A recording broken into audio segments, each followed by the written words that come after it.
जय माँ गंगे दोस्तों, स्वागत है आपका हमारे YouTube चैनल भक्ति की शक्ति ज्ञान के साथ में। दोस्तों, आज की इस वीडियो में हम आपको माँ गंगा की उत्पत्ति की कहानी बताएंगे। माँ गंगा की उत्पत्ति की कहानी बहुत रोचक और प्रेरणादायी है।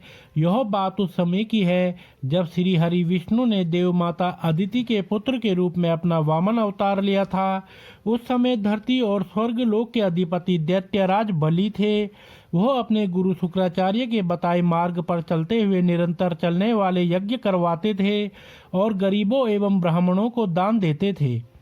उन्हें अपने दानवीर होने का अहंकार था। उनके राज्य काल में देवताओं के लिए बुरा समय चल रहा था। उनके राज्य में असुरों को उनकी सुरक्षा प्रदान थी, जिससे आम जन को कष्ट भी भोगने पड़ रहे थे। तब प्रभु ने इस समस्या को हल करने हेतु वामन अवतार लिया था। बालक ब्राह्मण रूपी वामन देव दैत्यराज बलि के यज्ञ स्थान पर पहुँचे। जब बलि की नज़र उन पर पड़ी तो बलि ने उनसे उनकी इच्छा पूछी। यह सुन वामन देव ने कहा, राजन, आपकी बहुत प्रशंसा सुनी है। आप दानवीर हैं। मुझे केवल उतनी भूमि चाहिए जितनी भूमि मेरे 3 पग यानी कदम में नप जाए। यह सुन सभी लोग वामन देव पर हंसने लगे। महाराज बलि भी अहंकार में आकर हंस पड़े। फिर हाथ जोड़कर वामन देव से और भी कुछ मांगने का आग्रह किया, परंतु वामन देव 3 पग भूमि पर अड़े रहे। ब्राह्मण बालक से महाराज बलि ने कहा, दान के लिए आश्वस्त कर मैं पीछे नहीं हटूंगा। आखिर मैं दानवीर हूँ।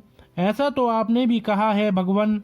मैं आपको आपकी नापी हुई 3 पग भूमि दान करने का संकल्प लेता हूँ।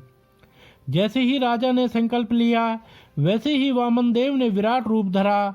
लोग भयभीत होकर इधर उधर भागने लगे। वामन देव ने एक पग में धरती और दूसरे पग में आकाश को नाप दिया और फिर तीसरे पग के लिए अपने पैर उठाए और बलि की ओर देखा। तभी बलि ने हाथ जोड़कर अपने घुटनों पर बैठकर कहा, हे प्रभु, तीसरे पग में आप मुझे नाप लें और मुझ पर भी स्वामित्व स्थापित कर लें। यह रहा मेरा मस्तक आपकी सेवा में। आप मेरे मस्तक पर पग धरें। जब प्रभु आकाश को नाप रहे थे, तभी उनके पैर का अंगूठा ब्रह्मांड में टकराया और वहीं से दिव्य जल बहने लगा, जिससे प्रभु श्री हरि के चरण कमल धुले। वो दिव्य जल की धारा जैसे ही प्रभु के चरण धोकर नीचे की ओर गिरी, तभी ब्रह्मा जी ने उस जल की धारा को अपने कमंडल में धारण कर लिया और यही जल धारा ब्रह्मा जी की पुत्री गंगा कहलाई। ये जल धारा श्री हरि विष्णु के पैर यानी पद से टकरा कर निकली, इसलिए देवी गंगा को विष्णुपदी भी कहते हैं।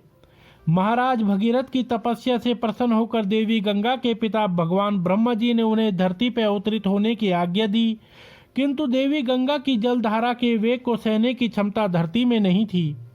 इसलिए कैलाशपति प्रभु शिव ने उन्हें अपनी जटाओं में धारण किया और इसलिए देवादिदेव महादेव को गंगाधर भी कहते हैं।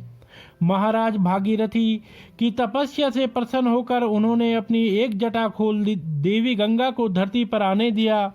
माता गंगा ने धरती पर आकर भागीरथी के पूर्वजों को मुक्ति दी और माता गंगा की सकारात्मक ऊर्जा से पूर्ण अमृत तुल्य जलधारा मनुष्यों के लिए कल्याणमयी सिद्ध हुई। माता गंगा को देव नदी भी कहते हैं। उम्मीद है कि आपको माँ गंगा की उत्पत्ति की यह कहानी पसंद आई होगी, और अगर आपको यह कहानी पसंद आई हो तो आप हमारे चैनल को लाइक, कमेंट, शेयर, सब्सक्राइब अवश्य कीजिएगा और बेल आइकन दबाना ना भूलिए, जिससे हमारी आने वाली सभी वीडियोस की नोटिफिकेशंस आप सभी तक सही समय से पहुंचती रहेगी। आप सभी मित्रों का बहुत बहुत धन्यवाद।